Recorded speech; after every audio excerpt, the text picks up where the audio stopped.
Mies Min con Jesús, América Latina. Señor mío y Dios mío, creo firmemente que estás aquí, que me ves, que me oyes.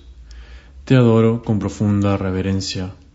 Te pido perdón de mis pecados y gracia para hacer con fruto este rato de oración. Madre mía Inmaculada, San José mi Padre y Señor, Ángel de mi guarda, intercedan por mí. Estos días estamos meditando contigo, Señor, esas realidades últimas, ese juicio universal, esa segunda venida de nuestro Señor.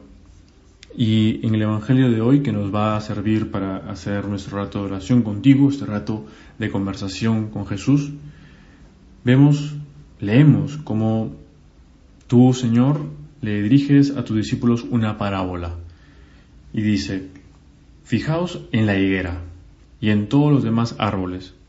Cuando veis que ya echa brotes, conocéis por vosotros mismos que ya está llegando el verano. Igualmente vosotros, cuando veáis que suceden estas cosas, sabed que está cerca el reino de Dios. En verdad os digo que no pasará esta generación sin que todo suceda.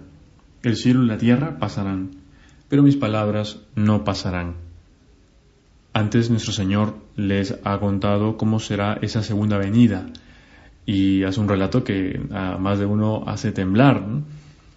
Y entonces les dice en este pasaje que hemos leído que se fijen en la higuera y en los demás árboles.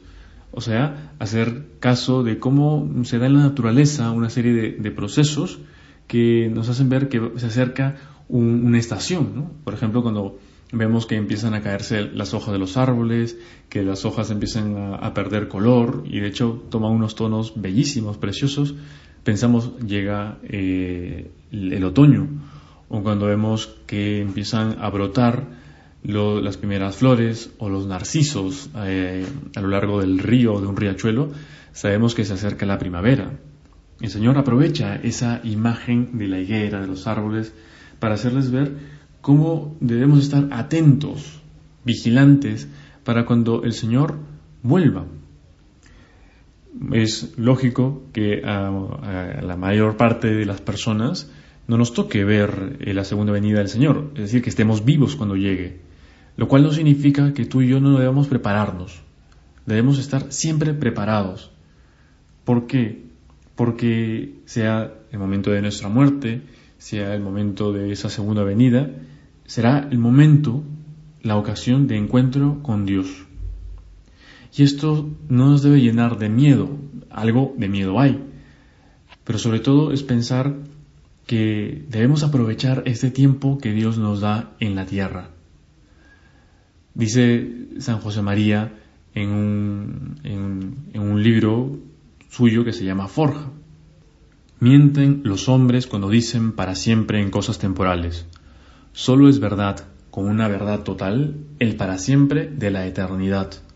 Y así has de vivir tú, con una fe que te haga sentir sabores de miel, dulzuras de cielo, al pensar en esa eternidad, que sí es para siempre.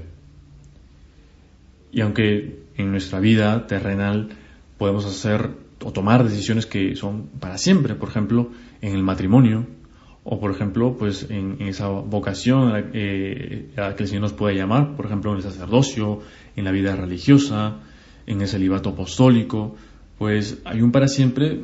Sabemos que hay un momento en el cual llega la muerte, ¿no? O cuántas veces nos ha pasado de estar pasando un momento agradable, por ejemplo en una fiesta, en una reunión, y nos gustaría que dure, ¿no? Y sabemos que en un momento va a terminar, que en un momento se va a apagar la música, que en un momento las personas que nos acompañan tendrán que irse. Sabemos que no es para siempre. Y dentro de nosotros, en nuestro corazón, hay un deseo de que esa felicidad no se apague, no se termine. Nos repugna a la memoria, a la imaginación, a la razón y sobre todo al corazón, saber que la felicidad o pensar que la felicidad tenga una fecha de caducidad. Estamos hechos para esa felicidad que dura eternamente, y justamente eso es el cielo.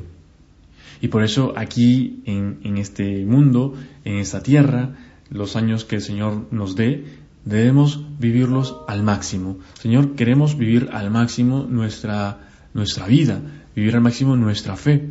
Por eso, ahora que estamos haciendo este rato de oración en la presencia de Dios, veamos cómo aprovechamos el tiempo, veamos cómo aprovechamos esas capacidades, esos dones que el Señor nos ha dado. Y a lo mejor encontraremos pues pérdidas de tiempo. Mira desde qué momento te pones a trabajar, desde qué momento te pones a estudiar, cómo prestas atención en tus clases, tal vez virtuales todavía, a causa de esta pandemia. Pues mira cómo aprovechas, o si dejas que con facilidad te distraiga, pues mirar una noticia, algún video, o también un riesgo, y es querer hacer varias cosas al mismo tiempo, ¿no? Pues que sepamos que con ese estudio, que con ese trabajo, con ese estar haciendo un rato de oración, con esa lectura, con lo que sea, estamos allí preparando ese cielo que el Señor nos tiene prometido, que tú, Señor, nos tienes prometido. Allí se cumplirán esas promesas del para siempre, que es eterno, que no tiene fecha de caducidad, que no tiene límite.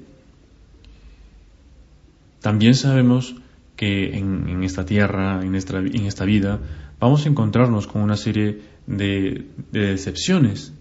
Vamos a encontrar el dolor, vamos a encontrar desazón.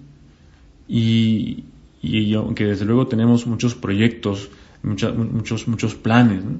A veces pues nos damos cuenta que no llenan nuestro horizonte y queremos algo más. Y es que allí nuestro corazón nos está diciendo que hay algo más grande, que es justamente el cielo. Y todos esos proyectos, esas metas, esas cosas, esas ilusiones, esos sueños que podemos tener, pues pueden ir de la mano con Dios.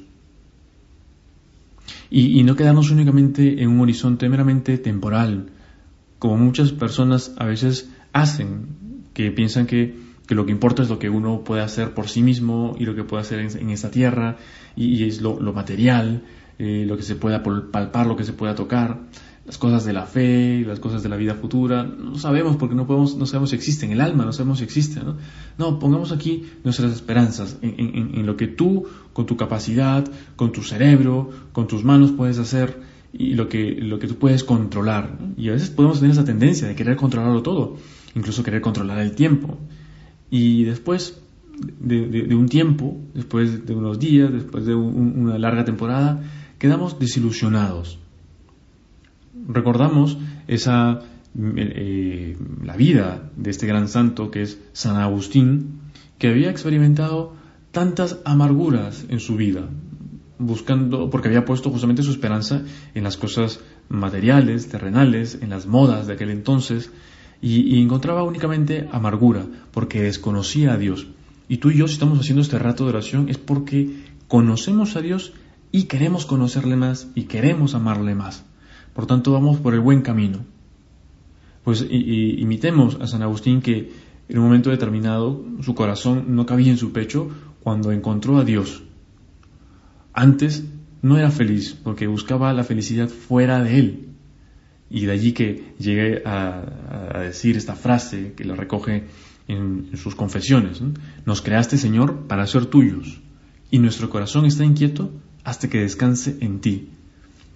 Pues allí, en el corazón de Jesús, vamos a encontrar esa tranquilidad, esa paz. Por eso que aunque caiga una lluvia torrencial, caiga una nevada tremenda, pues no dejemos nuestro rato de oración, ese encuentro con Dios. Y bueno, poco a poco en los países, en Latinoamérica, se reanudan las misas, a lo mejor tú ya puedes asistir, ¿no? Pues qué maravilla poder tener al Señor. Yo me encuentro con personas que pueden ir a misa y te dicen, Padre, no es lo mismo ver la misa por televisión, por internet, que asistir a la Santa Misa. ¿Y por qué? Porque ahí está Jesucristo. Pues vamos a buscar al Señor en todo momento, todos los días de nuestra vida, hasta que podamos encontrarnos con Él y darle ese gran abrazo en el cielo. Te doy gracias, Dios mío, por los buenos propósitos, afectos e inspiraciones que me has comunicado en esta meditación. te pido ayuda para ponerlos por obra. Madre mía Inmaculada, San José mi Padre y Señor, Ángel de mi guarda, intercedan por mí.